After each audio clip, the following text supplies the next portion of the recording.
আজকে আমরা শিখব কোণ পরিমাপের একক সম্পর্কে।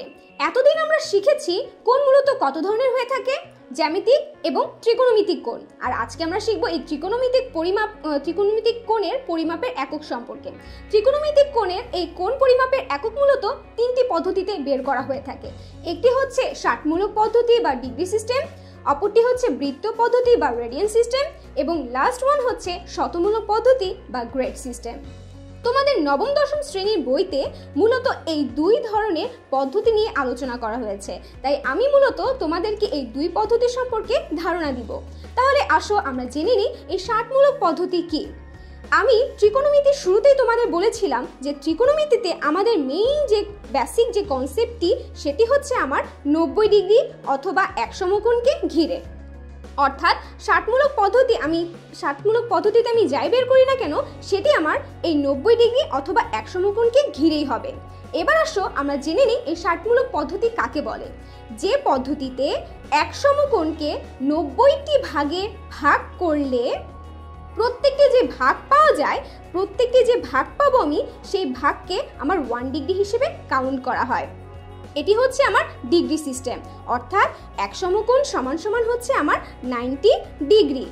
এবার আসো এই 90 ডিগ্রির প্রত্যেকটি ডিগ্রি, দ্যাট মিনস 1 ডিগ্রিকে যদি আমি আবার 60 ভাগ করি তাহলে আমি কি পাই? 1 মিনিট পাই। 1 মিনিট পাই। তাহলে এই আমার 1 ডিগ্রি সমান সমান আমি কি বলতে পারি? 60 মিনিট। এবার আসো এই 60 মিনিটের মধ্যে যে প্রত্যেকটা মিনিটকে যদি আমি আবার 60 ভাগে ভাগ করি তাহলে আমি পাই 60 সেকেন্ড। অর্থাৎ এই ডাবল ডট দিয়ে বোঝানো হয় সেকেন্ড আর সিঙ্গেল ডট দিয়ে বোঝানো হয় মিনিট। তাহলে 1 মিনিট সমান সমান কি দাঁড়ায়? 60 সেকেন্ড। এবার আসো আমরা একটি উদাহরণ দেখি। দেওয়া আছে 53 ডিগ্রি 41 মিনিট 23 সেকেন্ডকে ডিগ্রিতে প্রকাশ করতে বলা হয়েছে। তাহলে আমরা জানি 60 মিনিট ইকুয়ালস টু 1 ডিগ্রি। তাহলে এখানে আমার আছে কত? 41 মিনিট। এখানে আমি অলরেডি দেখতে পাচ্ছি 53 ডিগ্রিতে কনভার্ট করা আছে, সো এটাকে নিয়ে আমার চিন্তা করতে হবে না। তাহলে এখানে আছে 41 মিনিট। তাহলে 1 minute is equal to 1 divided by 60 degree. 41 minute is equal to হবে 41 ডিভাইডেড বাই 60 ডিগ্রি। এই 41 মিনিট অলরেডি ডিগ্রিতে কনভার্ট হয়ে গেছে।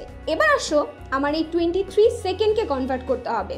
23 সেকেন্ডকে যদি আমি কনভার্ট করি, প্রথমে আমাকে আগে এটিকে মিনিটে নিতে হবে, মিনিট থেকে পরে ডিগ্রিতে নিতে হবে। তাহলে আসো আমরা জানি 60 সেকেন্ড ইকুয়াল টু 1 মিনিট। সুতরাং 1 সেকেন্ড ইজ ইকুয়াল টু হবে 1 ডিভাইডেড বাই 60 মিনিট। আর এখানে আমার আছে 23 সেকেন্ড। তার মানে 23 সেকেন্ড ইকুয়ালস টু হবে 23 ডিভাইডেড বাই 60 মিনিট। এবার এটা আমার মিনিটে কনভার্ট হয়ে গেছে। এবার আমার একে ডিগ্রিতে কনভার্ট করতে হবে। আমরা জানি 60 মিনিট সমান 1 ডিগ্রি। তাহলে এই 23 ডিভাইডেড বাই 60 মিনিটকে যদি আমি ডিগ্রিতে কনভার্ট করি আসে হচ্ছে 23 ডিভাইডেড বাই 60 ইন্টু 60। এটি হচ্ছে ডিগ্রিতে কনভার্ট হয়ে গেল। এবার আসো আমরা এই ক্যালকুলেশনটি করি। 53 ডিগ্রি এটি অলরেডি ডিগ্রিতে কনভার্ট হয়েছে, প্লাস 41 মিনিটকে আমি ডিগ্রিতে কনভার্ট করার পর পেয়েছি 41 divided by 60, 41 divided by 60 degree, plus 23 সেকেন্ডকে আমি কনভার্ট করে পেয়েছি 23 ডিভাইডেড বাই 60 ইন্টু 60 অথবা 3600 ডিগ্রি। এটাকে যদি তুমি ক্যালকুলেশন করলে দেখা যাচ্ছে 53 ডিগ্রি সেম থাকবে। 41কে যদি তুমি 60 দিয়ে ভাগ করো তাহলে আসে 0.68।